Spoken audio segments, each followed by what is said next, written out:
Waste Bengal में एक बहुत बड़े पोइट हुए हैं जयदेव।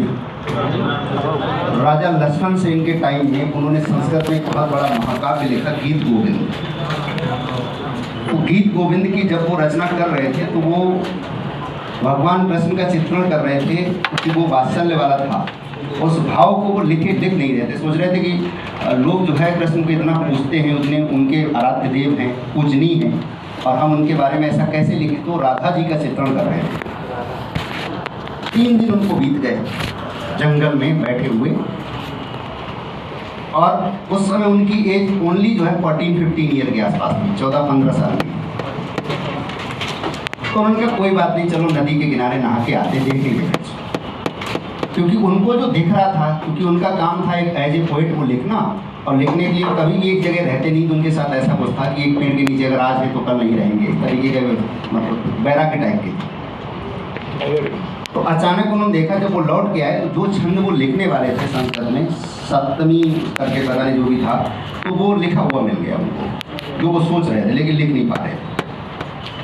तो सोचो, उन्होंने कहा कि मैं अपना कर्म कर रहा हूँ, तो भगवान ने भी इतना साथ दिया कि वो खुद भगवान कृष्ण आकर के उसको लिख कर के चले गए। मेरी बात को समझिए, खुद लिख कर के सप्तमा जो है वो सप्तमी था, उसमें वो ये बोलते कि राधा जी से जब वो मतलब वात्सल्य भाव प्रकट करते तो कहते कि अपना जो चरण कमल है वो मेरे मस्तक पे रखो, ऐसा कुछ ऐसा उसका भाव था। ये मुझे नहीं पता है, उस कहानी याद आ रही है।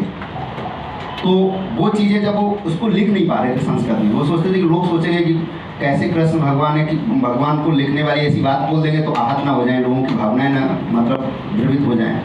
तो इसलिए उन्होंने वो नहीं लिखा। लेकिन पता चले भगवान भाव को समझ रहे थे, भगवान खुद आकर उस छंद को लिख गए, और वही लिख गए जो वो सोच रहा था। ये किस लिए हुआ?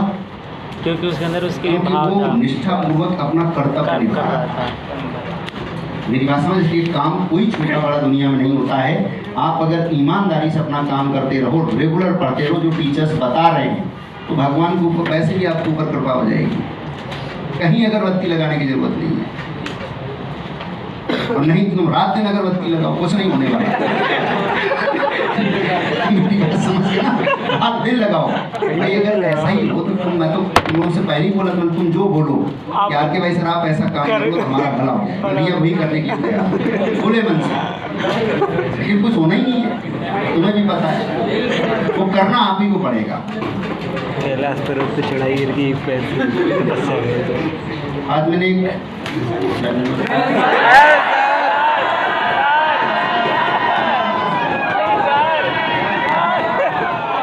बात लिखी, कहीं से ढूंढी तो कुछ मिला, कुछ अपनी तरफ से बोल दिया।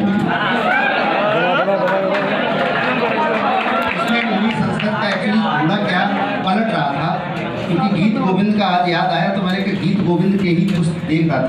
तो उसमें एक सेंटेंस मेरे को मिला, अर्थेन भेजम लभ्या आरोग्यम न कदाचन, अर्थेन ग्रंथ संभारम ज्ञानम लभ्य। इसका अर्थ है कि धन से दवा खरीदी जा सकती है, मनी से मेडिसिन खरीदी जा सकती है, स्वास्थ्य नहीं, हेल्थ नहीं।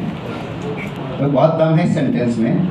कह रहा है कि इसी प्रकार धन से बड़े बड़े ग्रंथ खरीदे जा सकते हैं, बुक्स खरीद सकते हो, लेकिन ज्ञान नहीं। परंतु ज्ञान तो प्रयत्न और परिश्रम करने से ही प्राप्त हो सकता है, और उसके लिए कोई दूसरा कर ही नहीं सकता है। कोई पिता अपने पुत्र के लिए नहीं कर सकता है, कोई गुरु अपने शिष्य के लिए नहीं कर सकता है।